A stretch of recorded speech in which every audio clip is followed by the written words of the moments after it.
அனைத்து நல்லவங்களுக்கும் வணக்கம். இது ரவிக்குமாரின் அரசியல் உண்மைகள். இன்றைய அரசியல் உண்மைகளில் நிறைய அலசல்கள் பார்க்க போகிறோம். குறிப்பாக இந்தியா டிவியும் சிஎன்எக்ஸும் கருத்து கணிப்புகள் வெளியிட்டிருக்காங்க.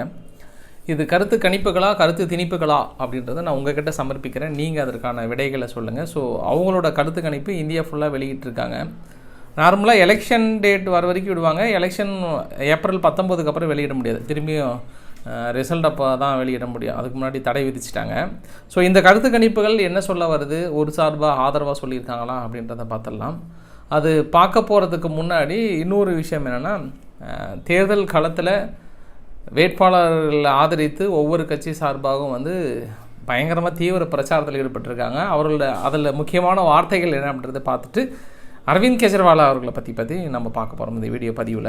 ஸோ வீடியோக்குள்ள பொறுத்த மாதிரி நீங்கள் நம்ம சேனல் சப்ஸ்கிரைப் பண்ணலாம். சப்ஸ்கிரைப் பண்ணிட்டு வாங்க. மறக்காம பெல் பட்டன் கிளிக் பண்ணி ஆல் ஆப்ஷன்ஸ் கொடுங்க. வீடியோக்குள்ள போகலாம்.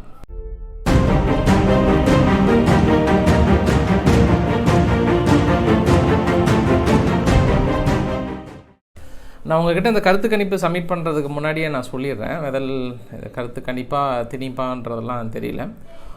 ஒவ்வொரு சேனலுமே டிவி சேனலுமே என்ன பண்ணுவாங்கன்னா, அவங்கவுங்களுக்கு சாதகமாக வந்தது அப்படின்னா அதை உடனடியாக அதை ஃப்ளாஷ் நியூஸை போட்டு கருத்து கணிப்பில் வெல்ற மாதிரி வந்திருக்கு அப்படின்ற மாதிரி போடுவாங்க. ஆனால் எனக்கு எப்படின்னு தெரியல, நீங்களே பார்த்துக்கோங்க. முதல்ல என்ன சொல்லியிருக்காங்கன்னா, பிஜேபி டோட்டலாக தனிப்பட்ட முறையில் 342 ஓவராலாக 399 ஜெயிக்கும். Total seat 543. காங்கிரஸ் தனிப்பட்ட முறையில் 38, அலையன்ஸில் 94 வரும்னு இருக்காங்க. திரிணாமுல் காங்கிரஸ் 19, டிஎம்கே 18 பக்கம் ஜெயிக்கின்னு இருக்காங்க. JDU 14, TDP Telugu Desam party 12, YSR Congress 10, Shinde சேனா தரப்பில் இருந்து 8ன்னு சொல்லியிருக்காங்க. இதுதான் ஃபைனல் டேலியாக முடிச்சிருக்காங்க.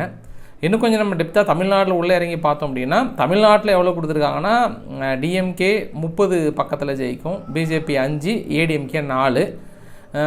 ஏடிஎம்கே எந்தெந்த தொகுதின்னு அவங்க ரிவீல் பண்ணலை. ஐ திங்க் பிஜேபின்னு பார்த்தோன்னா கோவை, அப்புறம் கேகே, வெள்ளூர், ராமநாடு, தேனியா, தருமபுரி அப்படின்ற அளவுக்கு கொடுத்துருக்காங்க. கிருஷ்ணகிரி எனக்கு கொஞ்சம் டவுட் தான். கிருஷ்ணகிரியில் எப்படி பிஜேபி வரும்னு புரியல. அங்கே ஏடிஎம்கே கொஞ்சம் ஸ்ட்ராங்காக இருக்கிற மாதிரி தெரியுது. ஆனால் இவர் கிருஷ்ணகிரி கேகே கொடுத்துருக்காங்க. ஸோ திருச்சி, திருப்பூர், விழுப்புரம், கள்ளக்குறிச்சி அப்படின்ற மாதிரி சொல்லியிருக்காங்க. மேபி இரட்டை இலை சார்பாக. இது கருத்து கணிப்புகள் தாங்க. இதே ஃபைனல் ரிசல்ட் அப்படின்ற மாதிரி இதுதான் அப்படின்ற மாதிரி நம்ம சொல்ல முடியாது. ஸோ மேஜராக என்ன ஜெயிக்கும், எந்தெந்த மாநிலங்களில் பிரதானமாக கை கொடுக்க போகிறாங்க. வெஸ்ட் பெங்காலில் முதல் முறையாக பிஜேபி தனித்து பெரும்பான்மையாக மிகப்பெரிய அளவு வளர போகிறாங்க. பிஜேபி 22, திரிணாமுல் காங்கிரஸே 19 தான் வரும்னு இருக்காங்க. இந்தியன் நேஷனல் காங்கிரஸ் 1, மகாராஷ்டிராவில் 37, மகாவிகாஸ் அங்காடி 11, அதில் காங்கிரஸ் பார்த்திங்கன்னா 1 தான் வருதுன்றாங்க. பீகாரில் 38 பிஜேபி வருன்றாங்க, ஆர்ஜேடி 1. கர்நாடகாவில் 24 பக்கம் வந்துருன்னு இருக்காங்க. யூபியில் பிஜேபி 74, சமாஜ்வாதி பார்ட்டி 3 அப்படின்ற அளவு போட்டிருக்காங்க. Andhra BJP 3, Telugu Desam party 12, YSR 10. கேரளாவில் பிஜேபி 3 வரும்னு சொல்லியிருக்காங்க. இதுதான் எல்லாத்தையும் கொஞ்சம் தமிழ்நாடுலேயும் இந்த டைம் சொல்லியிருக்காங்க, கேரளாவிலையும் சொல்லியிருக்காங்க. அதுக்கப்புறம் கீழே பாருங்கள், தெலுங்கானாவும் பாருங்கள், பிஜேபி 5 பக்கம் வரும்னு இருக்காங்க. காங்கிரஸ் ஒரு 9 சீட் பக்கம் வரும்னு சொல்லியிருக்காங்க.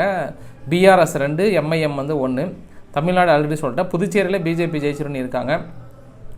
அந்தமானில் பிஜேபி வந்துருந்தாங்க. லட்சத்தீவில் காங்கிரஸ் வந்துருன்னு இருக்காங்க. ஹரியானாவில் பிஜேபி 10 வந்துருமா, டெல்லியில் 7 வந்துருமா, உத்தரகாண்டில் 5 வந்துரும்னு இருக்காங்க. பஞ்சாபில் பிஜேபி 3, காங்கிரஸ் 3, ஏஏபி 6. பஞ்சாபில் பிஜேபி 3 வந்தால் அது பெரிய விஷயம்னு சொல்லப்படுகிறது. அதுவுமே அங்கே பெருசாக பிஜேபிக்கான அலைகள் இல்லை. அங்கே ஏன்னா ஆம் ஆத்மி இருந்தது, சிரோமணி அகாலிதளம் அவங்க பெரிய அளவுக்கு இருந்தாங்க, காங்கிரஸ் இருந்தாங்க. அதை தாண்டி பஞ்சாப் போட்டிருக்காங்க. இந்த பஞ்சாபில் அதுக்கான காரணம் நான் ஏற்கனவே விளக்கிறேன் உங்ககிட்ட. இமாச்சல் பிரதேஷ் பிஜேபி 4 வந்துன்னு இருக்காங்க. ஜம்மு அண்ட் காஷ்மீர், லடாக்கில் 3, லடாக்கில் பிஜேபி 1, சண்டிகரில் 1. மகாராஷ்டிரா அது ஆல்ரெடி சொல்லிட்டேன் நான். ராஜஸ்தான் 25, குஜராத்தில் 26 வந்துடும். மத்திய பிரதேசில் 29, கோவாவில் 2 இது மாதிரி சொல்லியிருக்காங்க. ஸோ ஒடிசா மீதிலாம் நம்ம ஆல்ரெடி பார்த்துட்டோம் நம்ம.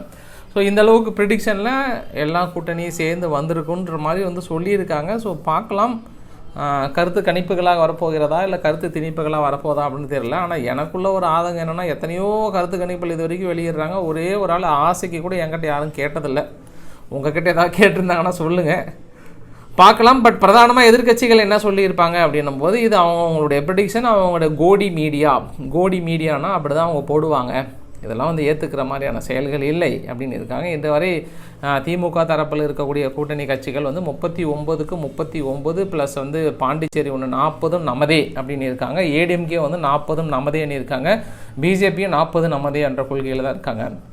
அதில் குறிப்பாக ஏடிஎம்கேனுடைய தலைவர் எடப்பாடி பழனிசாமி அவர்கள் பேசும்போது நாம் செல்லும் இடங்களெல்லாம் வந்து அதிமுக கூட்டணியுடைய அலை அப்படி வீசுகிறது. அந்த அலையில் வீசி தத்தளித்து வருகிற மக்கள் கூட்டத்தை பார்த்தால் தெரிகிறது 40 தொகுதிகளும் அதிமுக கைப்பற்றும். திமுகவுடைய தில்லுமல்லு அதிமுக தொண்டர்கள் முறியடிப்பார்கள் அப்படின்னு சொல்லியிருக்காங்க. இதில் இன்னொரு விஷயம் அவர் கூட்டத்தில் சொன்னது என்னென்னா, எடப்பாடி பழனிசாமி அவர்கள் வந்து ஒரு வீட்டுக்கு வந்து நீ 1000 ரூபாய் வாங்குறியா, நான் உங்கள் வீட்டில் வந்து திமுக சின்னம் வரைஞ்சிக்கிறேன், இல்லைனா உனக்கு 1000 ரூபாய் கொடுக்க மாட்டேங்க, கட் பண்ணிவிடுங்க, இப்படிலாம் மிரட்டுறாங்கல்ல, ரொம்ப தப்புங்க, ரொம்ப தப்பு அப்படின்னு நான் சொல்லலை.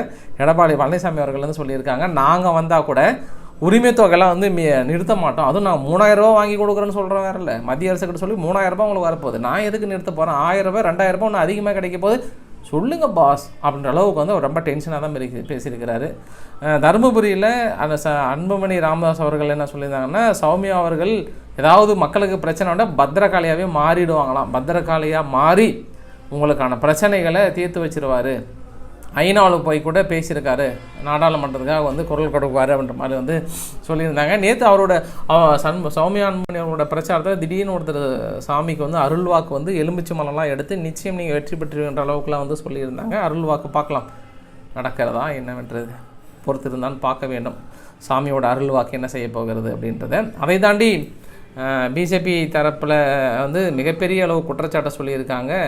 தேமுதிகனுடைய தலைவர் பிரேமலதா விஜயகாந்த் அவர்கள் ரொம்ப பேரம் பேசினாங்க, மிரட்டினாங்க, நீங்கள் மட்டும் பிஜேபி கூட்டணிக்கு வரலனா உங்கள் அக்கௌண்ட்டையே முடக்கிடுவேன் அப்படின்லாம் மிரட்டினாங்க. ஆனால் நான் யார், பயந்துறவனா, உடனடியாக எடப்பாடிக்கு போன் செய்து உடனடியாக கூட்டணியை அமைத்தேன்ற மாதிரி சொல்லியிருக்காங்க.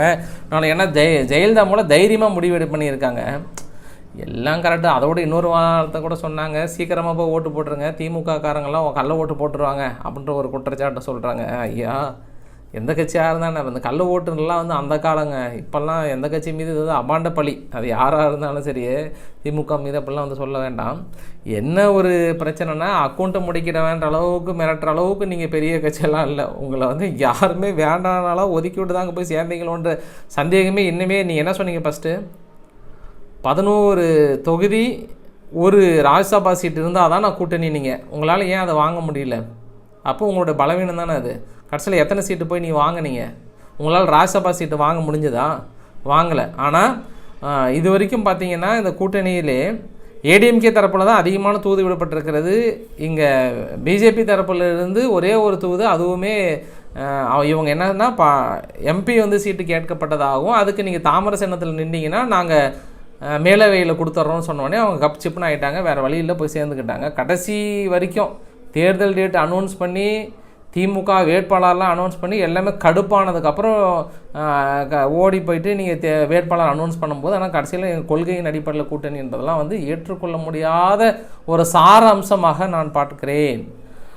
அண்ணாமலை அவர்கள் வந்து பிரதமர் மோடி அவர்கள் ரோட் ஷோ வரப்போகிறார், எல்லாமே ரோட் ஷோ வரப்போகிறார், ஆனால் முதல்வரால் வர முடியுமா ரோட் ஷோ வந்து, அதுவும் தமிழகத்தில் ஒரு 10 கிலோமீட்டர் வரைக்கும் ரோட் ஷோ வந்து வரப்போகிறன்ற மாதிரி சொல்லியிருக்காங்க. ஆக்சுவலாக இது பொறுத்த வரைக்கும் என்ன சொல்லணும்னா, திமுகவுக்குன்னு எவ்வளோ கூட்டம் நார்மலாகவே இருக்குங்க. நீங்கள் ரோட் ஷோலாம் வரும்போது அவங்க பிளான் பண்ணாங்கன்னா கூட்டம்லாம் வரும். சும்மா இது என்னை பொறுத்த வரைக்கும் இது ஒரு ஸ்ட்ராங்கான டைலாக்காக நான் பார்க்கல. காலையில் வாக்கு சேகரிக்காங்க போகிறாங்க செய்கிறாங்க, பட் திமுகவுக்குன்னு வந்தாங்கன்னா அவங்களால கூட்டத்தை வர வைக்கவும் முடியும், இது பண்ணவும் முடியும். ஆனால் இந்த ஒரு அறிவிப்பை பொறுத்த வரைக்கும் என்னுடைய ஆங்கிளில் நான் வேறு மாதிரி பார்க்குறேன், ஏற்றுக்கொள்ள முடியாது. ஏன் ஸ்டாலினால் ரோட் ஷோ வர முடியாதா என்ன? அந்தளவுக்கு கூட மக்கள் எல்லாமே போயிட்டாங்க திமுகவில். இப்போ கூட கருத்து கணிப்பெல்லாம் மேக்ஸிமம் அவங்க தானே வருதுன்னு சொல்கிறாங்க. சரி, ஓகே. நாமக்கல்லில் வந்து 15 கோடிக்கு மேலே பணம் வந்து பறிமுதல் பண்ணியிருக்காங்க. ஒரு நிதி நிறுவனர் வீட்டில், சந்திரசேகர் அப்படின்ற ஒரு வீட்டில் திடீர்னு பணம் பதுக்கி வச்சுருந்ததாக சொல்லப்படுகிறது. ஓட்டுக்கு பணம் கொடுக்குறாங்கன்ற மாதிரி சொன்னாங்க. அதுக்கு போய் கரெக்டாக தேடி பிடிச்சிருக்காங்க. அதான் நம்ம நேற்றே சொன்னோம்ல, இடி உள்ளே இறங்குறாங்க, ஐடி துறை உள்ளே இறங்குறாங்க. இந்த டைம் வந்து கலோபரமாக இருக்க போகிறதுன்னு சொன்னோம் இல்லையா. விஜயபாஸ்கர் அவர்கள் திருச்சி தொகுதியில் மிகப்பெரிய ஒரு ஆஃபர், எந்த ஒரு ஒன்றியத்தில் மிகப்பெரிய அளவுக்கான ஓட்டு யார் வாங்குறீங்களா ஏடிஎம்கேவுக்கு, அவங்களுக்கு 5 சவரன் தங்கம், ஒரு இனோவா கார் பரிசு வாங்கிட்டு போயிட்டே இருங்க.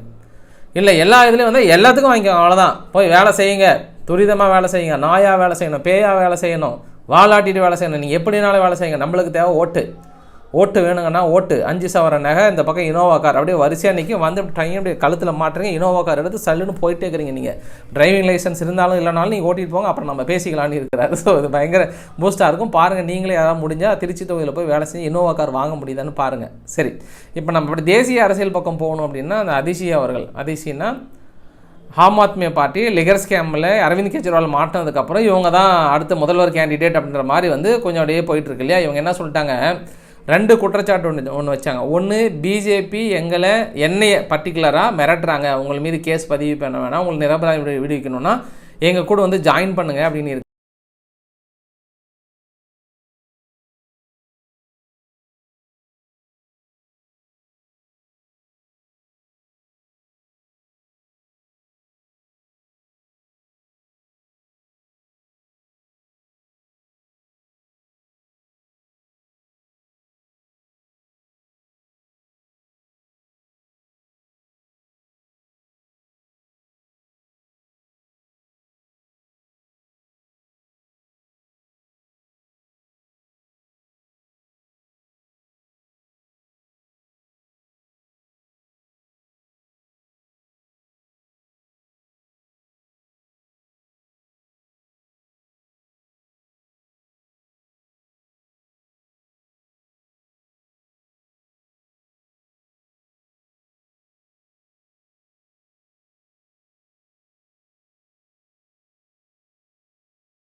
கர்நாடகாவில் பார்த்தீங்க அப்படின்னா சுமலதா இவங்க வந்து 2019 இண்டிவிஜுவல் கேண்டிடேட்டாக இருந்து எல்லாத்துக்குமே டஃப் கொடுத்து ஜெயித்தாங்க. இவங்களுக்குன்னு ஒரு தனி பிரத்யோகம் வந்து கர்நாடகாவில் ஒரு செல்வாக்கு மிக்க நகர். இவங்க எந்த கட்சியிலும் சேராமல் சுயேட்சையாகவே நின்று ஜெயிப்பாங்க.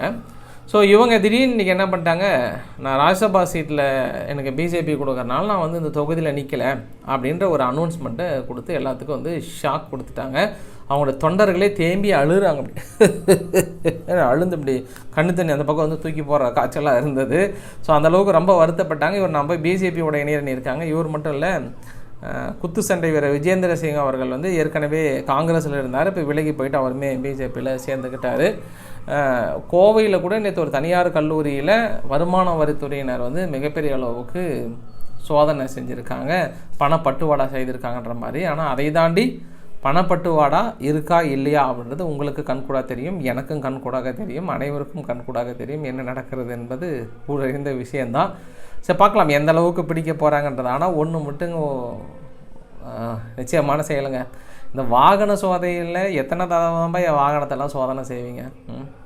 முக்கியமான ஆள் எங்கே பணம் போகுது அங்கெல்லாம் விட்டுட்டு இந்த மாதிரி ஏமாந்தாளங்களை பிடிச்சிட்டு சோதனை போடுறீங்களே, நியாயமா ஐயா நியாயமான்ற ஒரு ஆதங்கம் எனக்குள்ளே இருந்தது. அந்த ஆதங்கத்தை உங்ககிட்ட நான் தெரியப்படுத்திட்டேன்.